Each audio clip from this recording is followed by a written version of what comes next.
Hi, what's up? Welcome to this new Civilizing Arise vid. Today I'm going to show you guys the setup that my guildmate and I used to speedrun the Architect co-op mode in the highest difficulty in only 46 seconds. I'm going to go over the setup for both players and then I'm going to explain to you guys the run at the end. But before we get into it, make sure you support me on the Mobile Creator program. The link is in the description down below. I'll be getting 3 new codes on Monday, so make sure you don't miss out on them. Alright, so first of all, I gotta give a huge shout out to Speedy who helped me out a lot with the testings for both players' setups. So yeah, thanks a lot. Let's get into the vid. So first, one thing with the co-op is how you can take advantage of the fact that you are 2 people against the boss and not just alone, right? The main perk of that is being able to use weapons, skills, or blessings that benefit both players. For example, if you use Bloodlust as a blessing stone, as long as one of the 2 players have it, the boss will have the debuff applied on him and it will benefit both players in terms of damage. So by knowing that, you can adapt your setup by using different skills and blessing stones on both players to maximize both players' damage. The only debuff that's not applied for both players is the Shadow Step. So Shadow Step, you have to both do it, otherwise it's not applied and you're gonna lose damage. So for the first player's setup, he's gonna run Winterfang with the Water Orb, and since we have the Water Orb, make sure you have 200 points in Intelligence and the rest in Strength. For the skills, Water Kick for the damage and then Vacuum Wave for the debuff, which will benefit both players as I explained earlier. For the QTs, Ice Strike and Surprise Attack. Here again, Surprise Attack's debuff is gonna count for both players. Blessing wise, he's gonna run Sharp Perception, Wolf Assassin, Mana Rampage and Double-Edged Sword. So as you can see, this player will be the one dealing the most damage, with all the blessing helping him boost his damage as much as possible. For the sets on Song Jinwoo, you're gonna run 2 Curse, 2 Infamy and 4 Obsidian. Here you prioritize Obsidian over Expert because you want the fastest clear possible. And for the supports, the first player is gonna go with Goto with AP Swish, Serwin on Guardian and Sylph, and Min with AP's Blessing. Now on to the second player. For the weapons, it's gonna be the same thing as the first player, Winterfang and the Water Orb. Obviously, same thing here, you need 200 points in Intelligence and the rest in Strength. Skill wise, Water Kick once again for the damage, but this time the second skill will be Cold Ice to stack one more debuff on the boss instead of Vacuum Wave. For the QTEs, Ice Strike once again for the damage and then Thunderstorm. So player 2 can run Thunderstorm since he doesn't have the animation of Vacuum Wave to go through. For the blessing on this one, you're gonna want to go with Sharp Perception, Wolf Assassin, Bloodlust and Reawakening.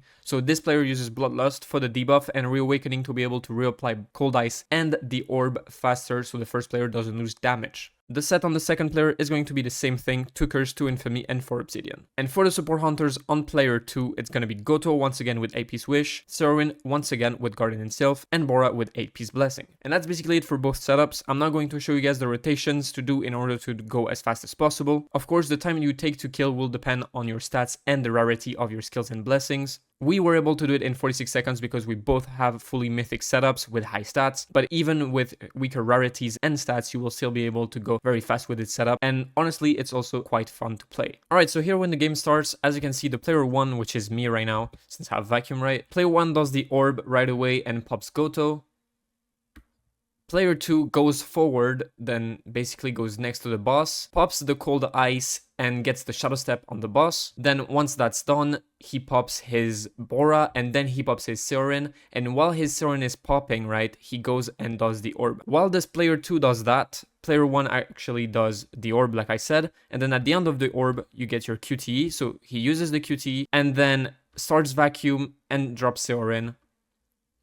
And basically you break at that moment. While you break, the other one is doing his Orb, so he's gonna get a lot of damage from there. And then he's gonna get the 4 debuffs on the boss. What you're gonna do is you're going to Shadow Step, pop Min on the boss, use your Scythe all 3 hits.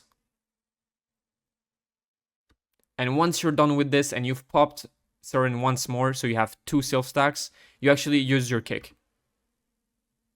And basically, the same thing applies for the player 2. So player 2 does the Orb. The moment he does the Orb, it breaks. Then he does Scythe, and then he does the Kick. And so basically, as you can see, we end the first rotation for both of us with the boss at 48% HP. Then he goes on and does this pattern. It's 3 attacks. So at the third one, you need to get the Shadow Step. You get the Shadow Step in. You use your Orb, which you should have once again.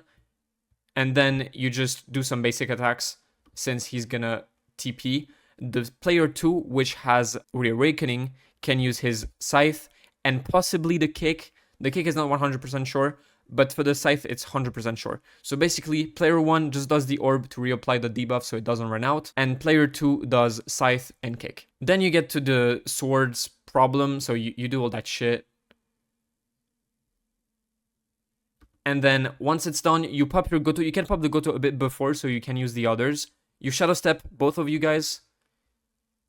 Player 2 actually uses Bora afterwards. Then player 2 uses Cold Ice, and then he does Scythe and Kick. For player 1, it's use Min, use Vacuum Wave, Kick, Scythe, and use Siren whenever you can. So basically, you just full send. Everyone full sends.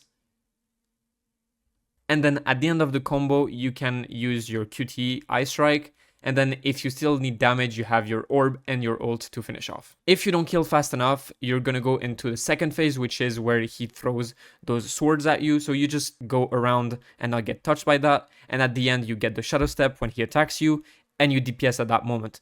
If you don't kill at that moment either, you're gonna go into the moment he spawns all the statues and you have to kill them. So make sure both of the players have their ults at that moment. So if both player ults, it kills all 4 statues and then you can just finish off. And yeah, that's basically it. I hope you guys enjoyed the video. If you did, make sure you drop a like, comment, and subscribe to the channel to not miss any more uploads. Once again, thanks a lot to Speedy who helped me a lot with this. I'm gonna leave you guys with the full run. I'll see you in my next one. See ya.